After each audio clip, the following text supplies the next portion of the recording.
Bonjour à tous, bienvenue sur ABC Juris.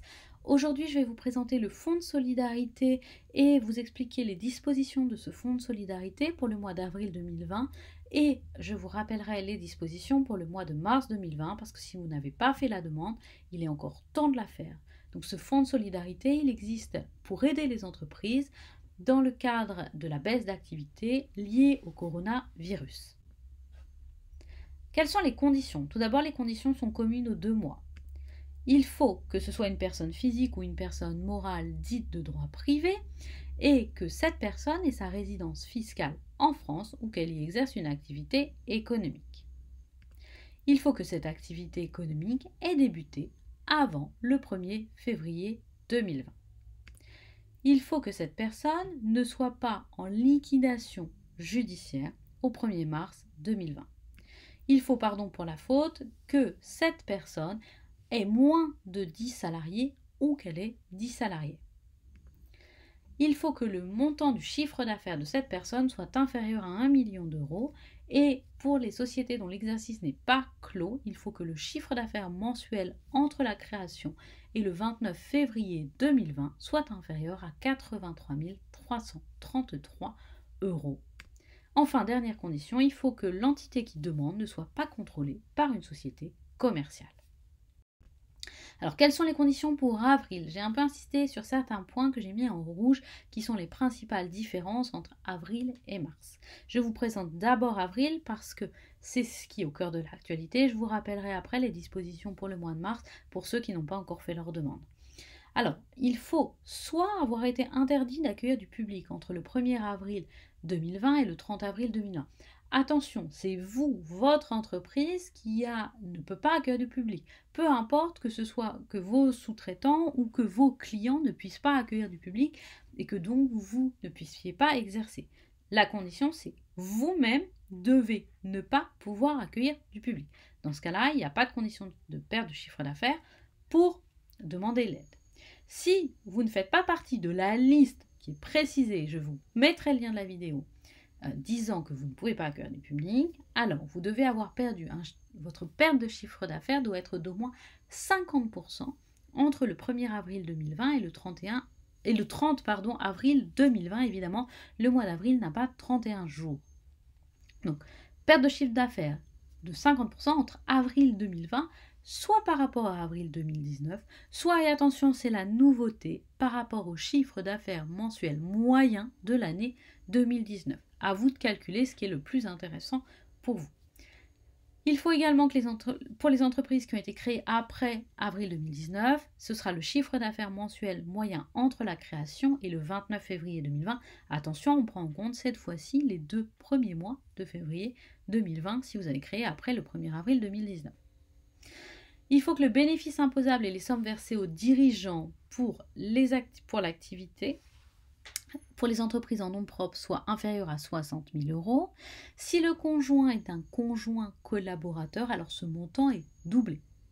Pour les sociétés, on prend en compte pour le bénéfice imposable un maximum de 60 000 euros par associé conjoint collaborateur. Si ces montants sont dépassés, alors il n'y aura pas de bénéfice de l'aide.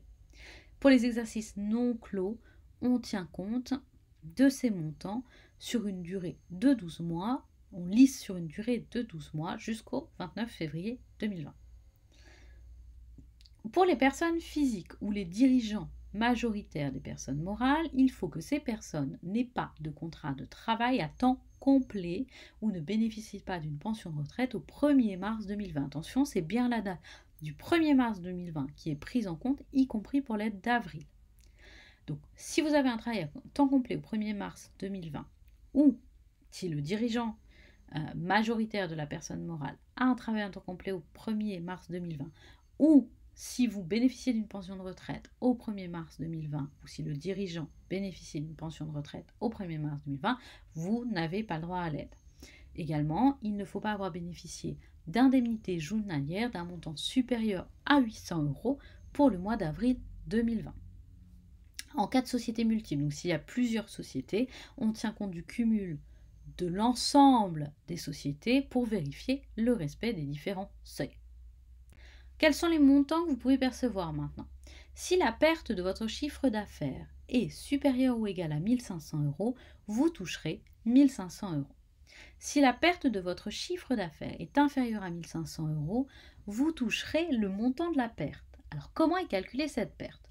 Cette perte, c'est la différence entre le chiffre d'affaires d'avril 2020 et le chiffre d'affaires de la même période de l'année précédente, soit avril 2019, ou alors, et c'est la nouveauté pour avril, le chiffre d'affaires mensuel moyen de 2019. Donc, c'est à vous de calculer votre perte, vérifier si c'est entre avril 2020 et avril 2019 ou si c'est plus intéressant entre avril 2020 et le chiffre d'affaires mensuel moyen que vous avez fait pour 2019. Pour les sociétés qui ont créé après, pour les entreprises qui ont été créées après le 1er avril 2019, on tient compte du chiffre d'affaires mensuel moyen jusqu'au 29 février 2020. Quelle est la procédure? Alors c'est la même que pour mars, elle se fait par voie dématérialisée sur le site impôts.gouv dans votre espace personnel. Elle peut être faite au 31 mai jusqu'au 31 mai 2020. Il faudra fournir une attestation sur l'honneur disant que l'entreprise remplit les conditions, que les informations déclarées sont exactes, qu'il n'y a pas de dette fiscale ou sociale au 31 décembre 2019, sauf celles qui font déjà l'objet d'un plan de règlement, donc celles qui font l'objet d'un accord avec l'administration sociale ou fiscale. Il faudra faire une déclaration si vous êtes concerné par le règlement européen du 17 juin 2014. Il faudra estimer la perte de chiffre d'affaires et il faudra donner les coordonnées bancaires de l'entreprise. Je reviens sur les conditions du mois de mars. Alors, mars, attention, vous avez jusqu'au 30 avril 2020. Vous avez encore quelques jours pour faire la demande. Interdiction d'accueil du public au mois de mars. Pareil, il faut être dans la liste. Perte de chiffre d'affaires de 50%. Attention, entre mars 2020 et mars 2019. Cette fois-ci, c'est de mars à mars. Pour mars, c'est de mars et comparé avec mars. Pour les entreprises qui ont créé après le 1er mars, on tient compte du chiffre d'affaires mensuel moyen entre la création et février 2020. Alors attention, en mars, il y avait des dispositions spéciales pour les personnes qui étaient en congé maladie ou qui avaient un accident de travail. Ce n'est pas le cas pour le mois d'avril. Alors pour les personnes qui étaient en congé maladie, un accident de travail entre le 1er mars 2019 et le 31 mars 2020, ou pour les personnes morales dont le dirigeant a eu un tel congé, on prend le chiffre d'affaires mensuel moyen entre le 1er avril 2019 et le 20 février 2020. Le bénéfice imposable et les sommes versées aux dirigeants doivent être inférieurs à 60 000 € pour le dernier exercice clos. Pour les exercices non clos, on tient compte des sommes jusqu'au 29 février 2020 et on ramène ces sommes sur 12 mois. Pour les personnes physiques ou les dirigeants majoritaires, il ne faut pas qu'elles bénéficient d'un contrat de travail à temps complet ou d'une pension de retraite au 1er mars 2020. Et il ne faut pas, pour mars 2020, qu'elles aient bénéficié d'indemnités journalières supérieures à 800 €. Si on a plusieurs sociétés, on cumule les montants pour les différentes sociétés pour vérifier le respect des seuils. Alors, pour mars 2020, quels étaient les montants que vous pouviez percevoir? Un forfait de 1 500 € si jamais la perte de chiffre d'affaires est supérieure à 1 500 €. Si la perte de chiffre d'affaires est inférieure à 1 500 €, c'est le montant de la perte. Alors attention, le montant de la perte, c'est la différence de chiffre d'affaires entre mars 2020 et mars 2019, ou en cas de création postérieure, ou alors en cas d'arrêt maladie, d'accident de travail ou de maternité en mars 2019, on tient compte alors des éléments jusqu'au 29 février 2020. Donc attention pour mars au calcul. Je vais plus vite sur mars parce que j'avais déjà fait plusieurs vidéos sur ce sujet et là c'est juste un rappel pour que vous ayez bien tout ensemble. Alors la procédure, c'est par voie dématérialisée. Il y a eu une prolongation pour certaines entreprises, donc pour les artistes-auteurs, les associés des groupements agricoles en commun et les entreprises qui sont situées dans certains lieux, donc Saint-Barthélemy, Saint-Martin, Saint-Pierre-et-Miquelon, Wallis et Futuna, la Polynésie française et la Nouvelle-Calédonie. Les documents, donc une déclaration sur l'honneur qui atteste que l'entreprise a rempli les conditions et qui atteste de l'exactitude des informations, plus déclarer l'absence de dette fiscale et sociale au 31 décembre 2019, sauf les dettes qui font l'objet déjà d'un plan de règlement. Il faut le préciser, si l'entreprise est concernée par le règlement européen 651/2014, je ne rentre pas dans les détails sur ces points parce que les entreprises qui sont concernées par ce règlement se reconnaîtront, donc elles savent qu'elles doivent faire cette déclaration. Également, il faut estimer la perte de chiffre d'affaires pour mars et également les coordonnées bancaires de l'entreprise. Alors, je vais vous parler maintenant de l'aide complémentaire. Il y avait une aide complémentaire qui a été modifiée.